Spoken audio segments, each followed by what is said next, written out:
Video like जरूर कर लीजिए और ऐसे वीडियो लगातार फ्री में पाने के लिए चैनल को तुरंत सब्सक्राइब कर लीजिए और बेल आइकन को जरूर टैप कर लीजिए ताकि आगे भी सारे वीडियो आपको मिलते रहे। यूट्यूब में फॉलो करते हैं तो प्लीज ये वाला फ्री टेलीग्राम चैनल जरूर ज्वाइन कर लीजिएगा। सारे नोटिफिकेशन सारे अपडेट यहीं पे आते हैं, ध्यान रखिए। हेलो फ्रेंड्स, मेरा नाम है वैभव और आप लोग देख रहे हैं UP PSC best online coaching YouTube channel. दोस्तों, आज के इस वाले वीडियो में हम आगे बढ़े इससे पहले कुछ एक क्वेश्चंस यहाँ पर पूछे गए हैं कमेंट सेक्शन में, तो उनका आंसर करते हैं और कुछ बात और भी आप लोगों को बतानी है।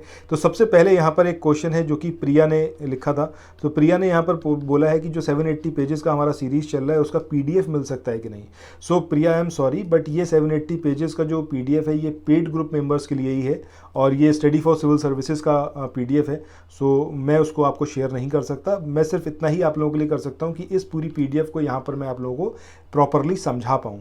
आप लोग प्रॉपरली उसके अपने नोट्स बनाते रहिए, अदरवाइज आप स्टडी फॉर सिविल सर्विसेज के जो पेड ग्रुप्स हैं उसको आप ज्वाइन कर लीजिए, then you will get the PDF। ठीक है, अच्छा, ये तो बात हो गई प्रिया ने जो क्वेश्चन पूछा था। इसके अलावा आकांक्षा ने जो लास्ट हमारा वीडियो आया था उसमें आकांक्षा ने इस चीज़ के लिए बोला था कि सर नंबर ऑफ़ क्वेश्चंस को इंक्रीज़ करिए, तो उसको इंक्रीज़ किया जा चुका है, जिसके लिए आकांक्षा ने कमेंट सेक्शन में थैंक यू भी बोला है। सो आकांक्षा, ये थैंक यू वाली बात नहीं है, बट ये बहुत अच्छा है कि आप लोग यहाँ पर कमेंट सेक्शन में रिस्पॉन्ड करते हो, जो भी बात होती है अपनी बात यहाँ पर रखते हो।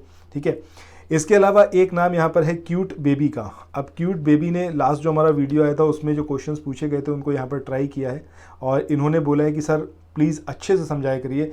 सो अगर आपको देखो कुछ भी समझ में नहीं आ रहा है तो please ask me. Comment section आप ही लोगों के लिए, आप लोग वहाँ पर आकर अपनी बात ज़रूर रखिए। कोई भी बात हो, कुछ भी हो, आप बताइए, पूछिए, जो भी आपको करना है। ठीक है, सो यहाँ पर मैं रिस्पॉन्स ज़रूर दूंगा आपकी बात का। इसके अलावा यहाँ पर एक है रिचा सोनी। तो रिचा सोनी ने भी यहाँ पर आंसर किया था जो हमारा एक शॉर्ट वीडियो आया था। शॉर्ट्स अच्छा ज़रूर देखा करिए, शॉर्ट्स आपके लिए काफ़ी बेनिफिशियल हैं क्योंकि कुछ क्वेश्चंस मैं आपसे पूछता हूँ उसमें अंदर और कुछ बेहतरीन इन्फॉर्मेशन भी आप लोगों के साथ शेयर करता हूँ। सो एक ऐसे हम लोगों का लिंक भी बना रहेगा और ये भी है कि कुछ नई इन्फॉर्मेशन आपको विद इन सम सेकेंड्स मिल पाएगी। सो उसको ज़रूर फॉलो करा करिए। ठीक है, बाकी रिचा हैं, मोनिका गुप्ता हैं, ये लोग आंसर्स करते हैं हर एक क्वेश्चन के जो भी पूछता हूँ मैं। तो ये चीज़ आप लोग भी यहाँ पर ज़रूर करिए और ये काफ़ी बेनिफिशियल होगा, ना सिर्फ आपके लिए बल्कि जो आपके साथी हैं जो यहाँ पर वीडियोज़ को देख रहे हैं और अगर उन्हें कोई क्वेश्चन नहीं आता है तो कमेंट सेक्शन में जाकर उसको देख सकते हैं वहाँ पर। ठीक है, चलो अब जो है आज के वीडियो को यहाँ पर स्टार्ट करते हैं। पहला जो यहाँ पर क्वेश्चन है जो कि आपका सांची के स्तूप के बारे में है, इसको किस शासक ने बनवाया था। तो लास्ट अगर आपने वीडियो देखा है तो आप एकदम श्योर हो गए कि भैया अशोक यहाँ पर हमारा सही आंसर होगा। इसके बाद अगले क्वेश्चन की बात करते हैं। इस क्वेश्चन में जो आप यहाँ पर देख रहे हो कि दो सूची दे रखी हैं, एक तरफ आपको ये स्तूप और मठ दिए हुए हैं और दूसरी तरफ आपको प्लेसेस दे रखे हैं और नीचे एक कोड दे रखा है। आपको कोड की हेल्प से इसको यहाँ पर मिलान करवाना है। जैसे यहाँ पर जो प्लेसेस हैं इसमें आपको कौशाम्बी दिया हुआ है, ठीक है, कुशीनगर दिया हुआ है, सारनाथ दिया हुआ है और श्रावस्ती दिया हुआ है। तो अब देखिए, सबसे पहले अगर हम बात करते हैं किसकी, कौशाम्बी की, तो कौशाम्बी में कौन सा मठ या फिर स्तूप है, तो ये है आपका घोषित राम मठ, यानी कि सेकंड वन जो होगा वो इसके साथ एसोसिएट होगा। कुशीनगर की बात करें तो कुशीनगर में कौन सा है आपका, राणा भर, यानी कि थर्ड वाला यहाँ पर एसोसिएट होगा। इसके बाद सारनाथ की बात करें तो सारनाथ में कौन सा है आपका, धमेख स्तूप। अब इसके बाद बचता है आपका श्रावस्ती यानी कि सहेत महेत। तो यहाँ पर इसको एज इट इज़ आपको याद रखना है, इसमें कुछ भी और समझाने का नहीं है। तो 2314 ये यहाँ पर हमारा सही आंसर आएगा, 2314। सो लेट्स सी कि कौन सा यहाँ पर सही होगा। ऑप्शन सी जो है that will be the correct answer. चलो इसके बाद चलते हैं नेक्स्ट क्वेश्चन पे। अगला क्वेश्चन ये है आपका कि तीर्थ यात्रा के समय सम्राट अशोक निम्नलिखित स्थानों पर गए थे, उन्होंने किस मार्ग का अनुगमन किया। नीचे दिए गए कूट की सहायता से आपको यहाँ पर बताना है, गया, कपिलवस्तु, कुशीनगर और लुम्बिनी। तो कौन लोग उत्तर प्रदेश PCS की तैयारी कर रहे हैं, आप RO की तैयारी करना चाहते हैं, BEO की तैयारी करना चाहते हैं, इन तीनों एग्जाम की अगर आप तैयारी करने चाहते हैं तो स्टडी फॉर सिविल सर्विसेज के कोर्सेज को आप ज्वाइन कर सकते हैं कंप्लीट तैयारी के लिए। ये वन स्टॉप डेस्टिनेशन है, यहाँ पर आपको सब कुछ मिलेगा, जिसमें स्टडी मटेरियल रहेगा, टेस्ट सीरीज रहेंगी, पेड क्विज रहेंगी, सब कुछ आपको एक ही जगह पर मिलेगा और ये सब कुछ सफिशिएंट होगा आपके एग्जाम को क्रैक करने के लिए, एग्जाम को निकालने के लिए। लेटेस्ट ग्रुप स्टार्ट हो चुके हैं और उन ग्रुप में आपको एडमिशन लेने के लिए सिंपली जो ये नंबर मैं आपकी स्क्रीन पर लिख रहा हूँ, इन नंबर्स पर आप कॉल कर सकते हैं, 8564880530, इस नंबर पर आप संपर्क कर सकते हैं। इसके अलावा 969606 752366089 इस नंबर पर कांटेक्ट कर सकते हैं, या फिर आप 7523864455 इन तीनों में से किसी भी नंबर पर कॉल करके आप हमसे संपर्क कर सकते हैं और ये लेटेस्ट ग्रुप जो है इसमें आप एडमिशन ले सकते हैं। तो सबसे पहले यहाँ पर कौन सा होगा, लुम्बिनी होगा। लुम्बिनी के बाद आपका कपिलवस्तु होगा। कपिलवस्तु के बाद गया होगा। उसके बाद आपका आएगा सारनाथ। उसके बाद आएगा कुशीनगर और उसके बाद आएगा आपका यहाँ पर श्रावस्ती। यानी कि 4, 2, 1, 5, 3, 6 that will be the correct answer. 421 536। इसके बाद नेक्स्ट क्वेश्चन के बारे में पूछा गया है कि पत्थर पर प्राचीनतम शिलालेख जो है वो कौन सी भाषा में लिखे गए, पाली में, संस्कृत में, प्राकृत में या फिर ब्राह्मी। तो सही आंसर ऑप्शन सी आएगा, यानी कि प्राकृत। प्राकृत भाषा में सबसे प्राचीनतम शिलालेख जो है उनको लिखा गया है, या फिर जो शिलालेख थे उस पर सबसे प्राचीनतम जो भाषा रही वो कौन सी थी, प्राकृत। इसके बाद अगला क्वेश्चन यहाँ पर है कि ब्राह्मी लिपि का प्रथम जो उद्वाचन था वो किस पर उत्कीर्ण अक्षरों से किया गया था। अब ये पत्थर की पट्टियों पर किया गया, मोहरों पर किया गया, स्तंभों पर किया गया या सिक्कों पर। तो मुझे लगता है कि आप लोग भी यहाँ पर ऑप्शन ए ही खुद ही लगाएंगे कि पत्थर की पट्टियों पर किया गया था। ब्राह्मी लिपि का जो पहला उद्वचन था वो किस पे करा गया, शिलालेख पर, यानी कि जो पत्थर की पट्टियाँ थी उस पर किया गया। ठीक है, और इस कार्य को जो पूरा करते थे, संपादित करने वाले जो पहले विद्वान थे जिन्होंने ये पूरा इसको देखा, वो कौन थे, आपके जेम्स प्रिंसेप। इनका नाम तो खैर आपने ऑलरेडी सुना हुआ होगा। ठीक है, जेम्स प्रिंसेप का आपको यहाँ पर नाम याद रखना है, जिन्होंने अशोक के जो अभिलेख थे उसको पढ़ने का काम किया था। इसके बाद मूव ऑन करते हैं अगले क्वेश्चन पे। अगला क्वेश्चन है यहाँ पर कि अशोक के जो शिलालेख थे इनको सबसे पहले किसने पढ़ा। तो अभी हमने इनका नाम देखा है, नाम क्या है, जेम्स प्रिंसेप, यानी कि ऑप्शन सी यहाँ पर हमारा सही आंसर होगा। इसके बाद अगला क्वेश्चन फिर वही है कि अशोक के अभिलेखों को सर्वप्रथम किसने पढ़ा। तो आंसर क्या होगा, ऑप्शन ए, यानी कि जेम्स प्रिंसेप। आगे बढ़ते हैं।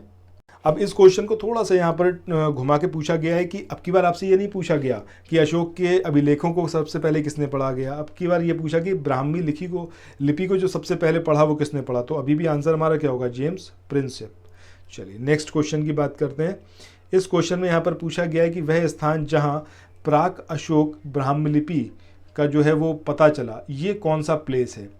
अब ये प्लेस आपको यहाँ पर बताना है कि कौन सा प्लेस है जहाँ पर इसका पता चला। अब ये आपका नागार्जुन कोंडा है, अनुराधापुर है, ब्रह्मगिरी है या फिर ये मास्की है।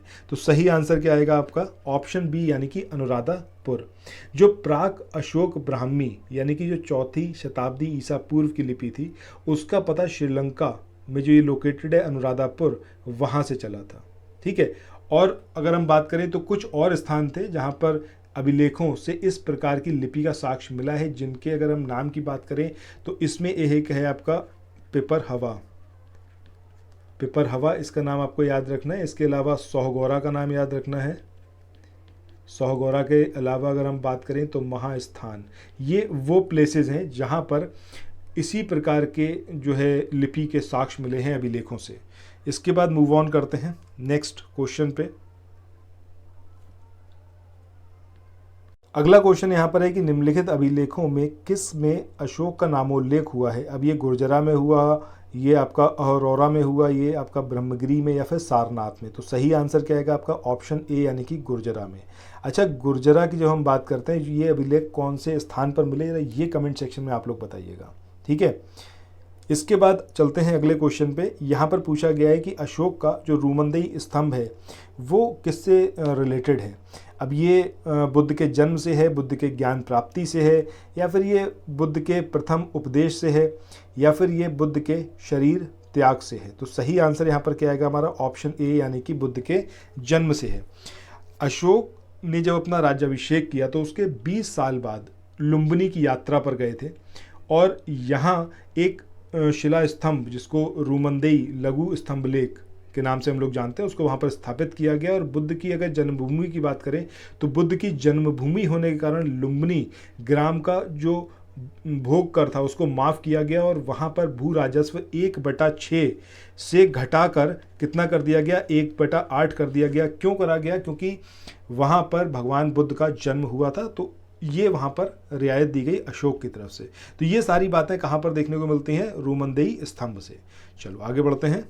इस क्वेश्चन में यहाँ पर पूछा गया है कि गुर्जरा लघु शिलालेख जिसमें अशोक का नाम उल्लेख किया गया है कहाँ पर लोकेटेड है। देखिए ये क्वेश्चन मैंने अभी आपसे ही पूछा है तो इसका आंसर मैं आपको नहीं बताऊंगा, ये कमेंट सेक्शन में आप लोग बताइएगा कि ये उत्तर प्रदेश के मिर्ज़ापुर डिस्ट्रिक्ट में, मध्य प्रदेश के दातिया में, राजस्थान के जयपुर में या फिर बिहार के चंपारण में, कहाँ पर ये लोकेटेड है ये कमेंट सेक्शन में आपको ही बताना है। इसके बाद अगला क्वेश्चन है, ये कालसी प्रसिद्ध है, किस लिए प्रसिद्ध है। ये बौद्ध चैत्यों के लिए प्रसिद्ध है, ये आपके फारसी सिक्कों की वजह से प्रसिद्ध है, या फिर ये अशोक के शिलालेख के कारण प्रसिद्ध है, या फिर गुप्तकालीन मंदिरों के लिए। तो सही आंसर ऑप्शन सी यानी कि अशोक के शिलालेख के कारण ये प्रसिद्ध है। कालसी कहाँ पर लोकेटेड है, देहरादून में, उत्तराखंड में, ठीक है। और यहाँ से अशोक का जो शिलालेख मिला है इसी वजह से ये जो प्लेस है ये काफ़ी हिस्टोरिकल प्लेस बन गया। इसके बाद मूव ऑन करते हैं अगले क्वेश्चन पे। इस क्वेश्चन में पूछा गया है कि कलिंग का जो युद्ध हुआ उसका विवरण हमें कहाँ से मिलता है। अब ये शिलालेख जो 13वां शिलालेख था उससे हमें पता चलता है, रूमनदेही स्तंभ लेख से मिलता है, या फिर हिंसांग के विवरण से, या फिर प्रथम लघु शिलालेख से। तो आई होप आप सबको बहुत अच्छे से पता होगा जो 13वां शिलालेख था उससे जो कलिंग युद्ध था उसके बारे में पता चलता है। और कलिंग युद्ध की अगर हम बात करें तो अशोक का जब टाइम पीरियड चल रहा था, शासनकाल चल रहा था, तो उसके 8वें वर्ष में 261 ईसा पूर्व के समय ये घटना घटित हुई थी। कलिंग पर जो है चढ़ाई करी गई थी अशोक के द्वारा, वहाँ पर युद्ध लड़ा गया था। और इस शिलालेख में उसने कलिंग युद्ध में जो पीड़ा हुई, जो दुख हुआ, उसको यहाँ पर व्यक्त किया, और उसके बाद जो पश्चाताप किया उसको भी यहाँ पर व्यक्त किया है। तो सही आंसर ऑप्शन ए यहाँ पर होगा। इसके बाद नेक्स्ट क्वेश्चन की बात करते हैं। इस क्वेश्चन में पूछा गया है कि अशोक के निम्न अभिलेखों में पूर्ण रूपेण धार्मिक सहिष्णुता के प्रति समर्पित कौन सा अभिलेख है।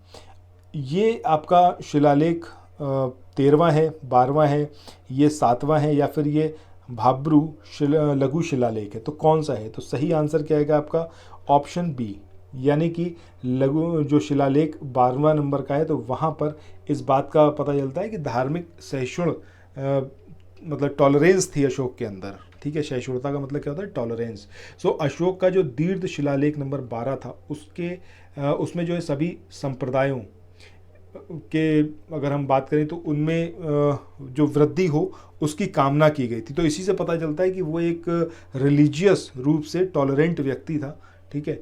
और यही मतलब यहाँ से पता चलता है। तो सही आंसर हमारा क्या होगा ऑप्शन बी, यानी कि शिलालेख 12। सो दोस्तों आज के इस वाले सेशन को यहीं पर एंड करते हैं। और ये सेशन कैसा लगा कमेंट सेक्शन में बताइएगा। और जो मैंने क्वेश्चन पूछा उस क्वेश्चन का आंसर ज़रूर करिएगा। जो भी लोग आंसर करेंगे तो वीडियो के स्टार्टिंग में सबसे पहले तो उन्हीं लोगों का नाम अनाउंस करूंगा, क्योंकि वो यहाँ पर एक कोशिश करेंगे। Thank you so much.